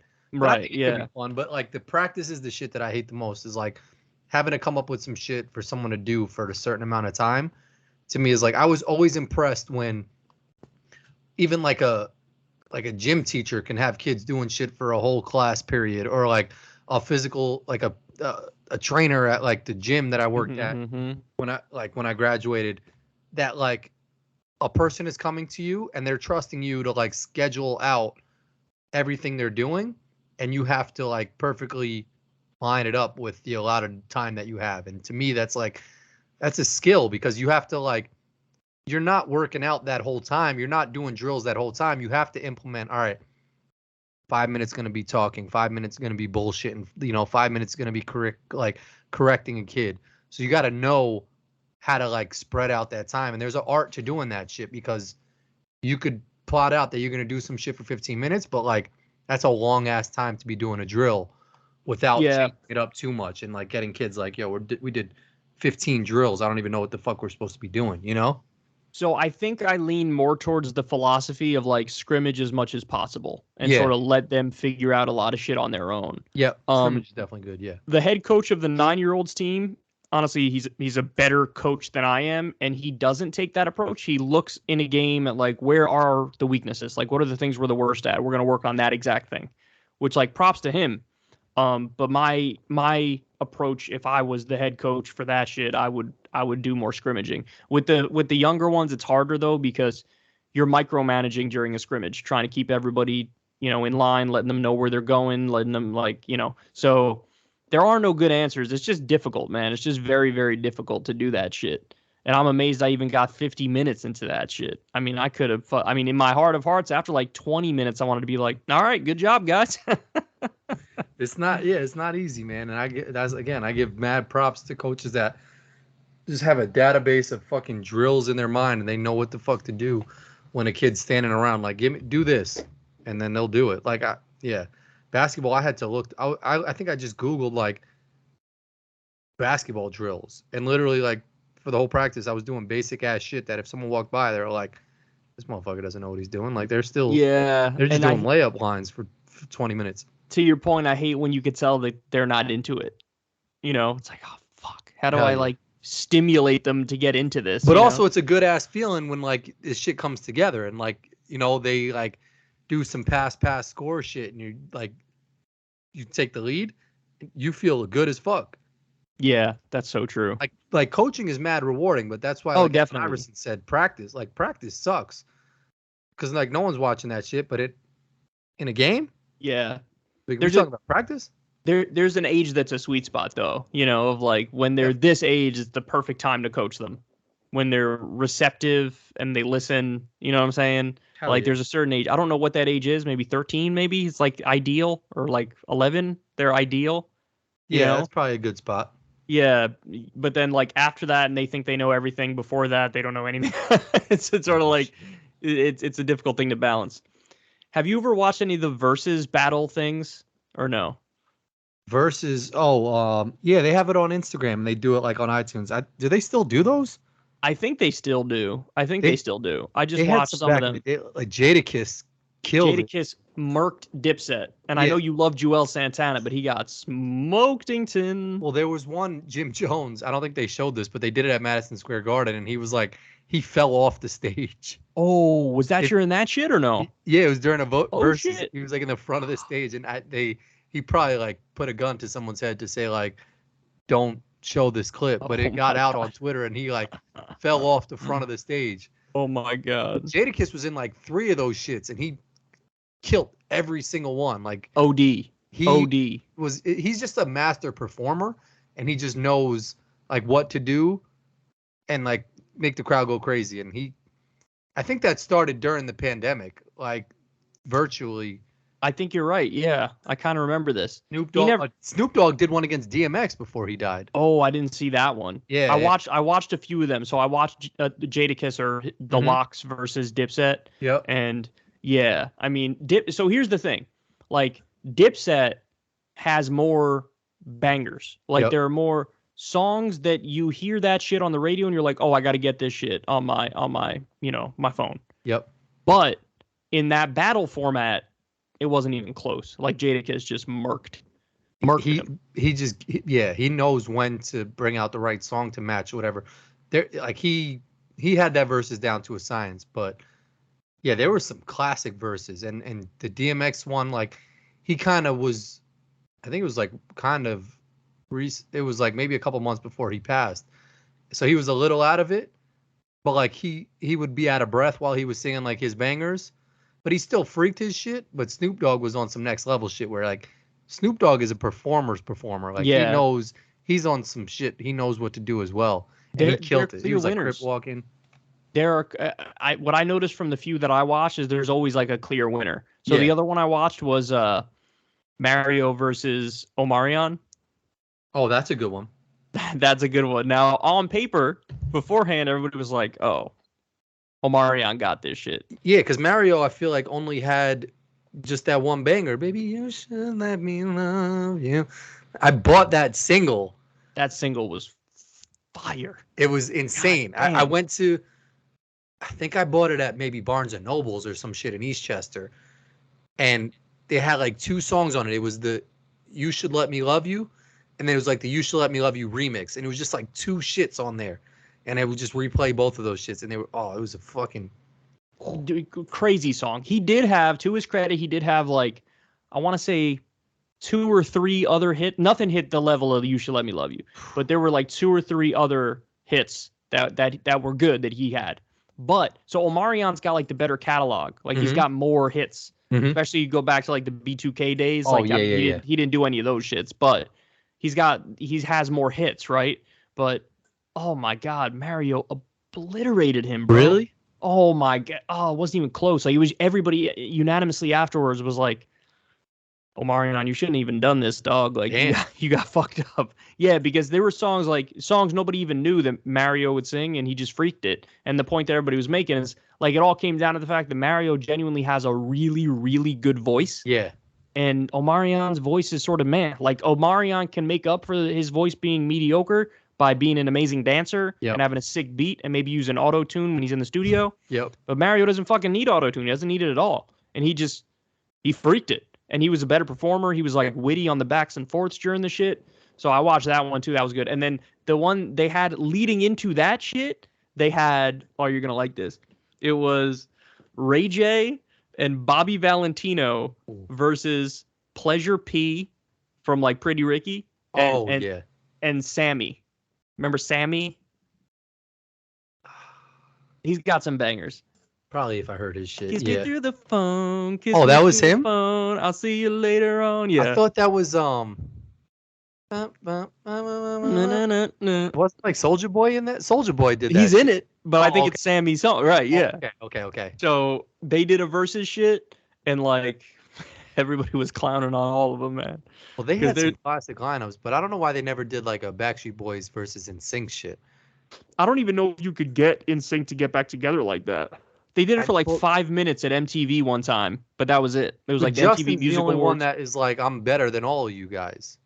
Yeah, and you know? Honestly, so I really think NSYNC would probably smoke the Backstreet Boys in that shit. And I'm a fan of both of them. I'm a big fan of both of them because they are better performers than the Backstreet Boys. It's the same shit that happened with Omarion versus Mario.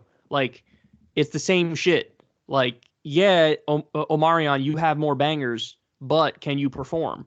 And like the Backstreet Boys just don't have as much of a good real life performance as NSYNC does, you know? That's true. Yeah, no, that's true. I think, yeah, but if you were going off songs alone, I think Backstreet Boys take them. It's hard to argue against that because Backstreet Boys, I mean, they have, I think they have literally the #1 pop song of all time. Which they got so many fucking bangers. Yeah. You are. Oh yeah, my fire. That shit is bangers banger. That's the shit right there. But NSYNC was on their Millennium. I think it was their Millennium CD. It was. It's like Baby Blue. Yeah, that CD is.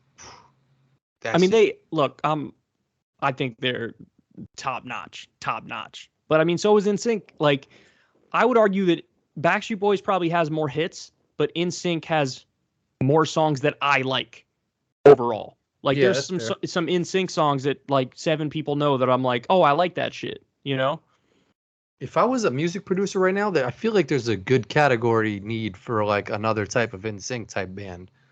I mean, K-pop sort of took it and ran with it. You know what I'm saying? Like K-pop became huge because they're the boy bands and they're in Korea. Yeah, but there's no like white boy band anymore, or even like on some black shit. Like Boys to Men is still making their rounds. Like there should be like a new Boys to Men type of shit. I mean, I'm trying to think if there's if you're right. Maybe you're right. I mean, everybody's like a solo artist now. Who came after NSYNC and Backstreet Boys? Like the generation after them. What were the boy bands after? Because there were boy bands after them that were like the Jonas Brothers, but they were more like kind of kid music. They started out doing, right? But they were brothers. Like they weren't like 5 people like just pulled from different areas to like. Yeah, that's true. By a pedophile who wanted to fuck all them in their buttholes. Because that's definitely how that shit unfolded. Yo, low key, I'm gonna make a wild ass point right now. The only reason we have the amazing music that we have is because there was some horny ass pedophile who was like, let me get like 5 boys in a room and tell them I'm gonna make them a lot of money. It's so wild that if you go through Netflix now, that like all the shit that was popping back in like the 90s, yeah, there was some fucked up shit about it behind the scenes that we didn't know, that now there's a documentary. OD. I watched a documentary on this exact shit, how bad that dude was. What was his name? I'm forgetting his name right now. Rick Perlman or some shit? Yeah, that sounds familiar. Something Perlman. Yeah. Yeah, something like that. But I watched the documentary on him, and yeah, he was like a financial con artist, total scam guy, running all these frauds. And yeah, he was a allegedly total pedo, trying to like one of the dudes from LFO, the one who passed away, tells a story about that dude like trying to get to see them naked or whatever the fuck. He told her on Howard Stern. I remember that shit. Yeah, absolutely crazy, man.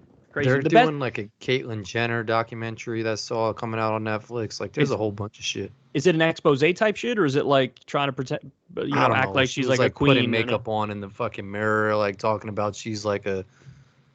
It was like trying to be on some dark lighting, and I was just like, you. You don't get any sympathy points from me. Like, Yeah, she killed somebody with her car. So the fact that you're trans takes a backseat to the fact that you're a fucking murderer. yeah, her whole shit is like she needs to fuck off.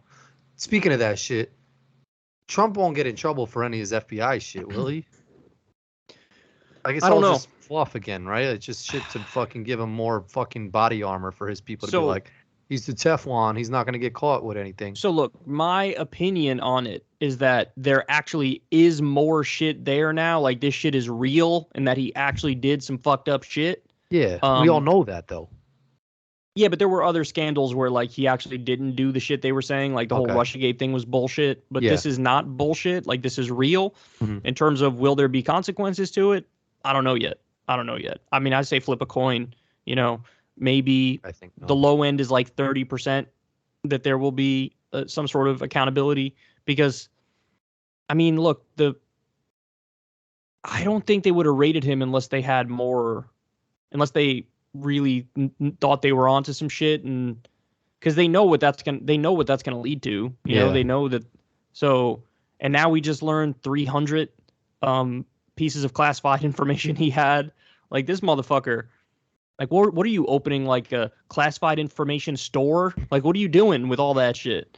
So, I mean, I don't know what's going to happen, but I hope, because here's the thing though, Corin, it's not just this case. Like, this is the FBI shit that we're talking about right now, the DOJ shit, but there's other cases too that are just as advanced. So in New York, his CFO, his chief financial officer, just pled guilty to like all sorts of tax evasion. So that motherfucker's going down, and as part of his plea deal, he has to testify against the Trump organization, not Trump himself personally, but the organization. So there's a civil case going on against the Trump organization in New York where it could be that his organization gets the financial death penalty in the same way like his university doesn't exist anymore because that shit was a scam and people caught onto it and he got sued and now his university's gone. So, it's not like shit like this hasn't happened before. It could definitely happen where his business goes away. But then you also have the Georgia case going on right now. Remember when he made a phone call after the election that was like to some important official in Georgia, and he was like, find me 11,000 votes.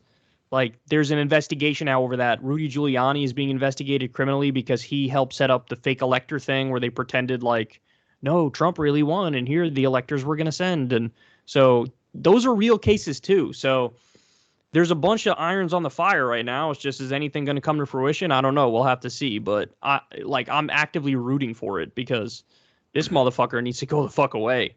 I mean, he's gotten crazier and crazier. He does, but so I never even knew this, but so I watched this show Better Call Saul, which is my shit, and it's over now. But on the last episode, spoiler alert. I mean, it's not even a spoiler alert, but he talks about how Bernie Madoff, when he went to prison, he went to some prison, I think it was in like North Carolina or some shit that like was not even basically a prison. Like they had a golf team and like, it's just, even if Trump went to prison, it'd be on some like cushy shit. Like he's not going to be dropping the soap and motherfuckers gonna be putting shit in his ass. Like, bro, I don't care. I just don't want him to be able to run for president again. Oh yeah. You know what I'm saying? Like, that's all I care about. I don't give a fuck if this motherfucker jacks off every day or, eats steaks. Like, I don't give a fuck. Like, just get the fuck out. Finding all that shit on him, they should just be like, you just can't run for president again. Like, here's your penalty. You know what's crazy? They had the opportunity to say that right after January 6th. Yeah. Because there was something, I remember covering it at the time. There's some provision of the Constitution that says, like, if you, try to do any sort of uprising or insurrection against the country, that you can be banned from running for office again. And they didn't do it. I mean, you would have needed the Republicans to go along with it at the time. And Mitch McConnell should have done it, but he didn't do it.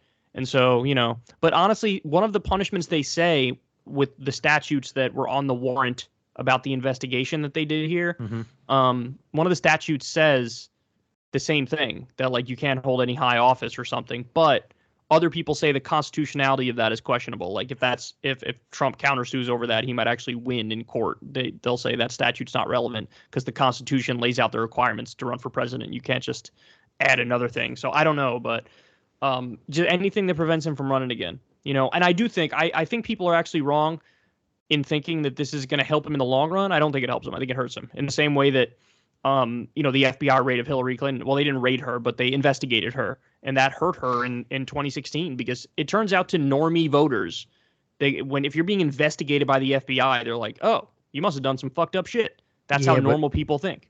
I feel like with this dude, everything bad that gets done against him, it's almost just like it just builds him up, like it's just more and more.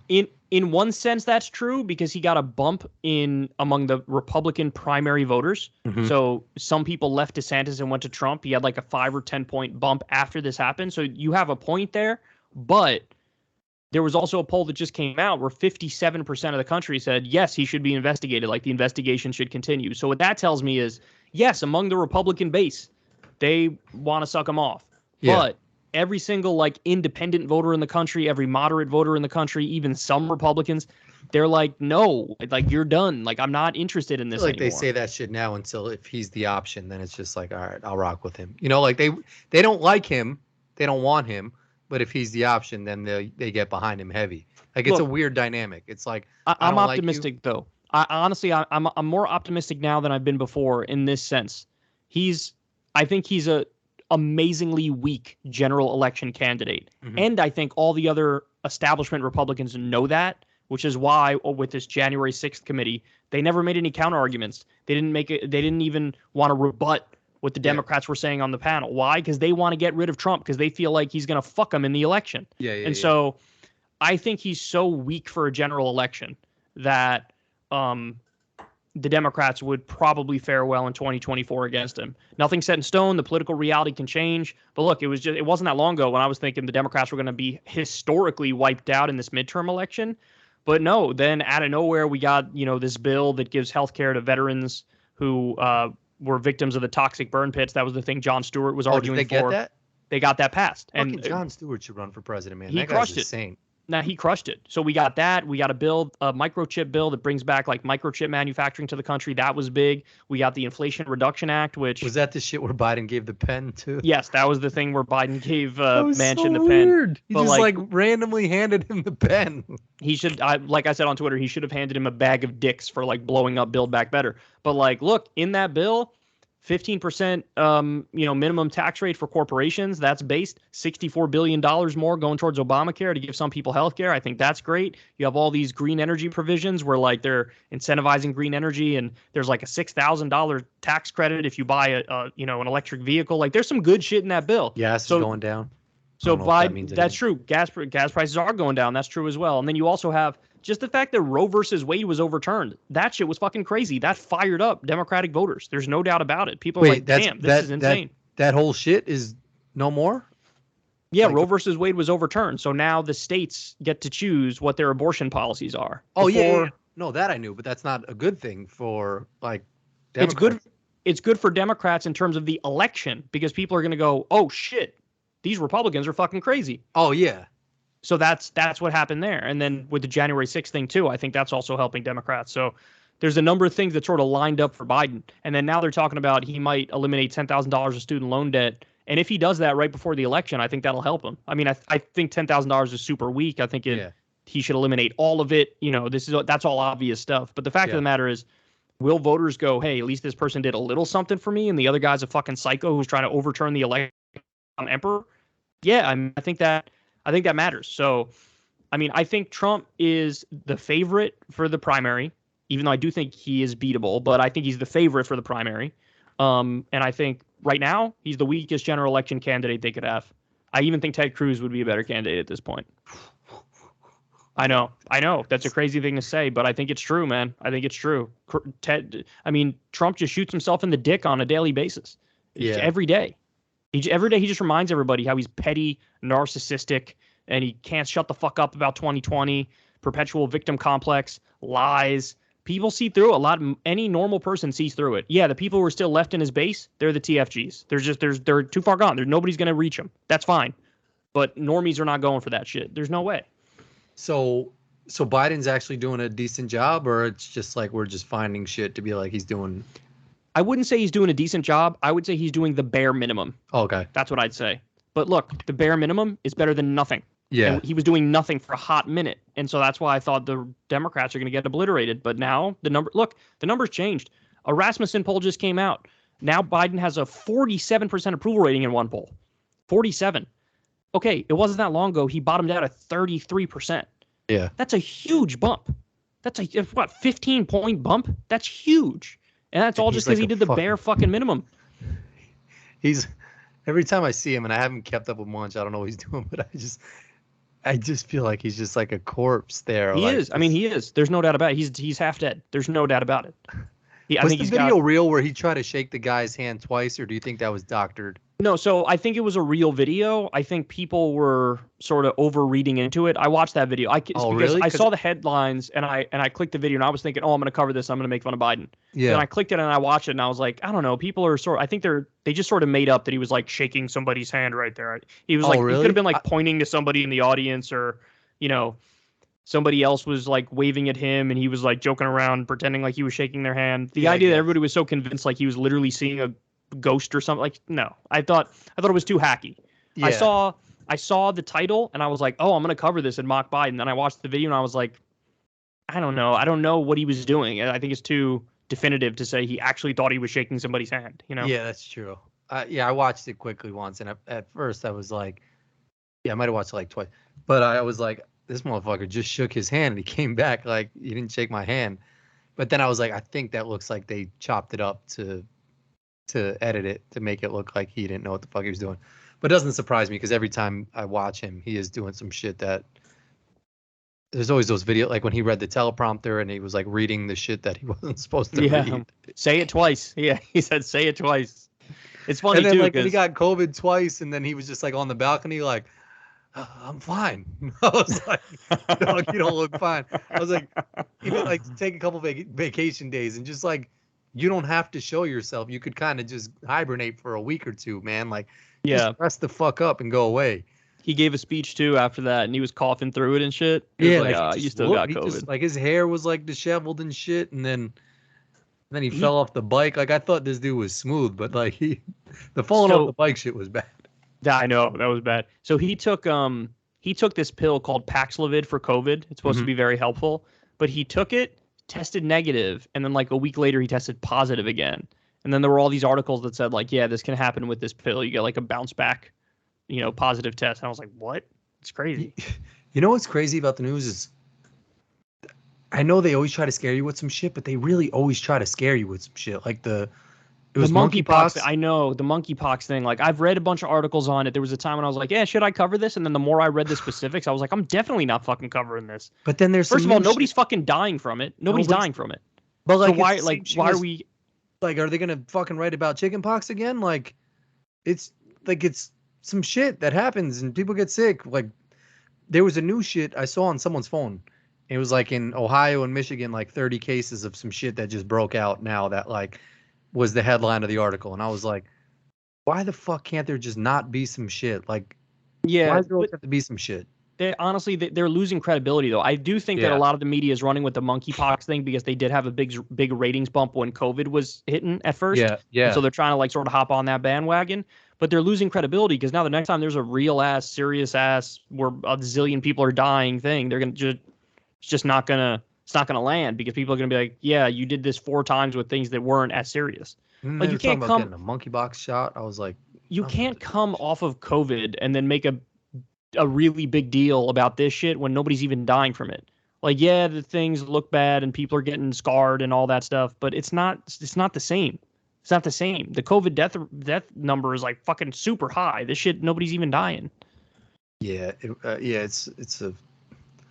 I don't even know. I haven't turned on fucking CNN or any of those shits in a fucking hot.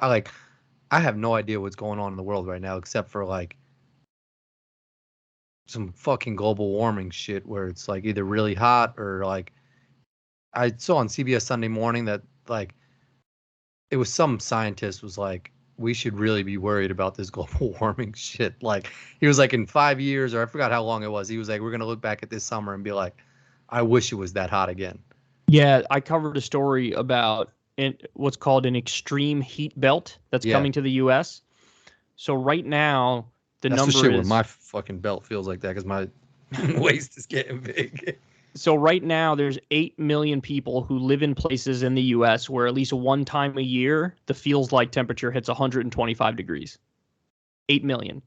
Soon, that number will be over 100 million. I think they said the number was 107 million are going to be over that 125 degree number. That shit is crazy. That shit is fucking crazy. That's wild. Insane. Yeah, that's insane. And that shit is super serious, man. Oh, by the way, if you want to follow the news a little more seriously, I'm now posting my show is now going up as a podcast too. Oh, nice. Full daily show.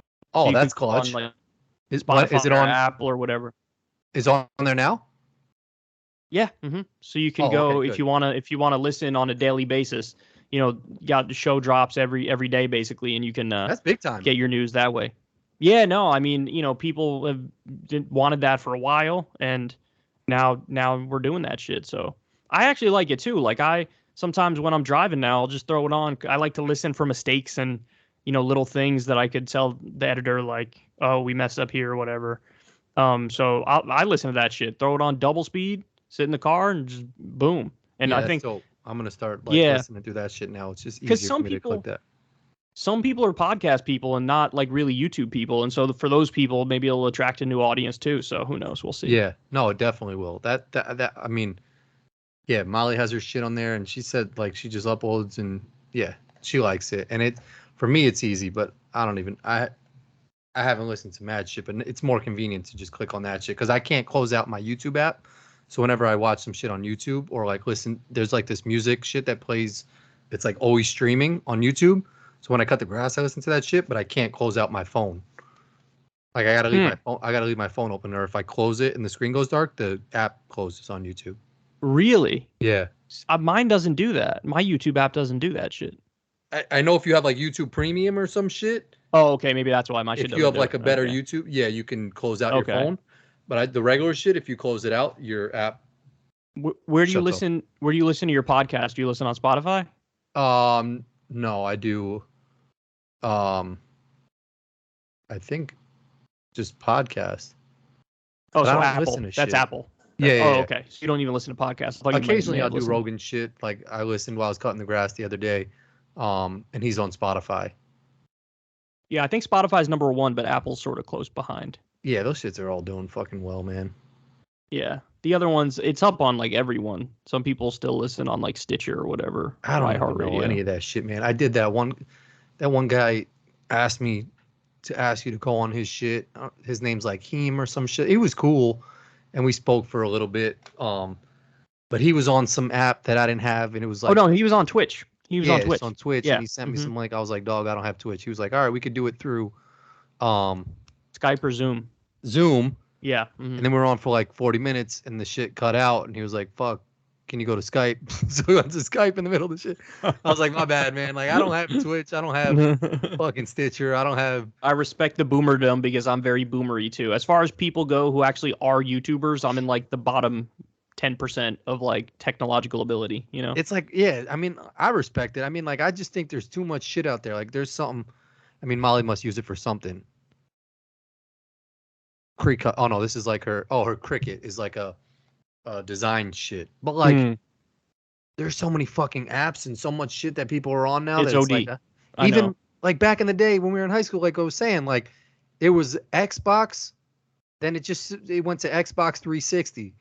There was PlayStation, and they just went from 4 to 5, like from 2 to 3 to 4 to 5. Like the fact that there's like Xbox X now and like XS and like this shit, like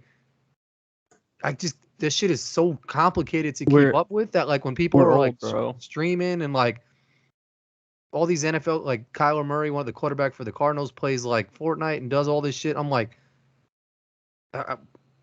they play on PC. People have like these crazy setups and shit. And I'm like, I don't get it. I mean, it's not for me. We're old, dude. We're just old. That's what it is. Like, But we're it's not old. even old. It's just on Nah, some we're like, old, bro. I That's know we it. sound on some Clint Eastwood shit, but it's like just have one system. Like back in my day, we just had one shit, you know?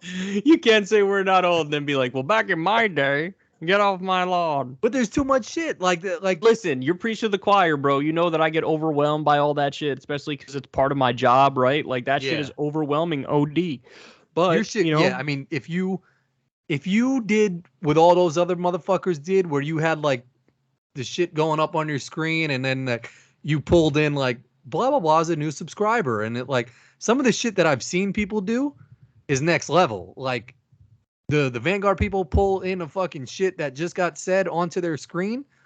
It says like Billy, and it's got a picture of him, and it's like Billy's like, love your guys' show. Any chance you could suck me off? And it's like, thanks for the chat, Billy. Like, the motherfucker just wrote the shit, and they pulled it in and like started talking about it. Your shit would go bananas if you could like have all that like. Listen, man, I'm catching up as much as I can. Everybody knows I just switched my the way I do my videos a little bit. I think people like the new setup, you know.